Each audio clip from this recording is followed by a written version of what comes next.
أعوذ بالله من الشيطان الرجيم. بسم الله الرحمن الرحيم. وخلق الله السماوات والأرض بالحق، او پیدا کړی دی الله تعالی اسمانونو لرا او زمکی لرا په حق سرا. ولتجزا كل نفس بما كسبت، او د دې د پاره چې بدله ورکړلې شي هر یو نفس تا، هر چاته بما کسبت په سبب د هغه عملونو چې د کړي دي، د کسب کړي دي. وهم لا یظلمون، په داسې حال کې چې به دوی به ظلم نه کولی کیږي.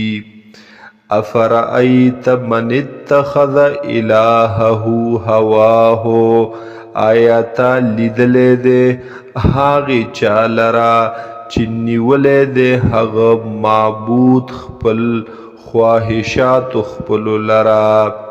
وَأَضَلَّهُ اللَّهُ عَلَىٰ عِلْمٍ، او گمراه کړی دی دلره الله تعالی سره د علمنا.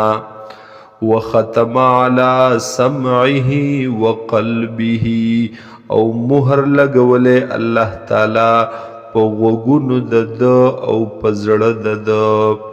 وجعل علی بصره غشاوه، او ګرځولی د الله تعالی په سترګو د ده پردې لرا.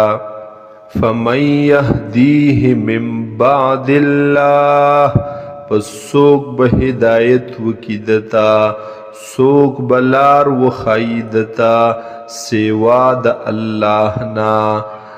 افلا تذکرون، آیا تاسو نصیحت نه قبلوئ یا تاسو سوچ فکر نه کوئ؟ وقالوا، اویل بدوی، ما هي الا حیاتنا الدنیا، ندے دا جون مگر دے جون زمون د دنیا. نموت و نحیا، مړکی گمنگ او را جوندی کی گمنگ.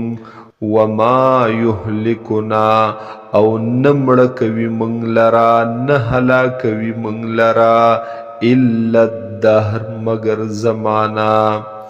وما لهم بذلك من علم، او نشته د دوی سره په دې خبره باندې څه علم یا څه مستند دلیل.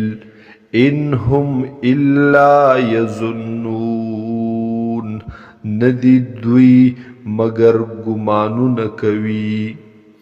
وَإِذَا تُتْلَى عَلَيْهِمْ آيَاتُنَا بَيِّنَاتٍ، او هر کلا چې تلاوت کړلی شي په دوی باندې آیاتونه زمون واضح واضحه. ما کان حجتهم، نو نوی دلیل د دوی الا ان قالوا ائتوا بآبائنا، مگر داوی چې وای دوی چې راولی مشرانو زمونږ لرا، پلارانو زمونږ لرا. ان کنتم صادقین، که چرته یی تاسو رښتونی.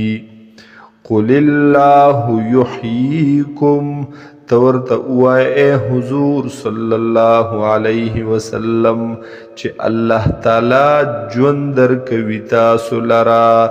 ثم یمیتکم، بیا به مړه کوي تاسو لرا. ثم یجمعکم الی یوم القیامة، بیا به راجمع کي تاسو لرا ورځې د قیامت ته. لا ریب فیه، هغه ورځ د قیامت چې هیڅ شک نشته دی په هغې کې. ولکن اکثر الناس لا یعلمون، لیکن اکثر د انسانانو نه پوهیږي نه.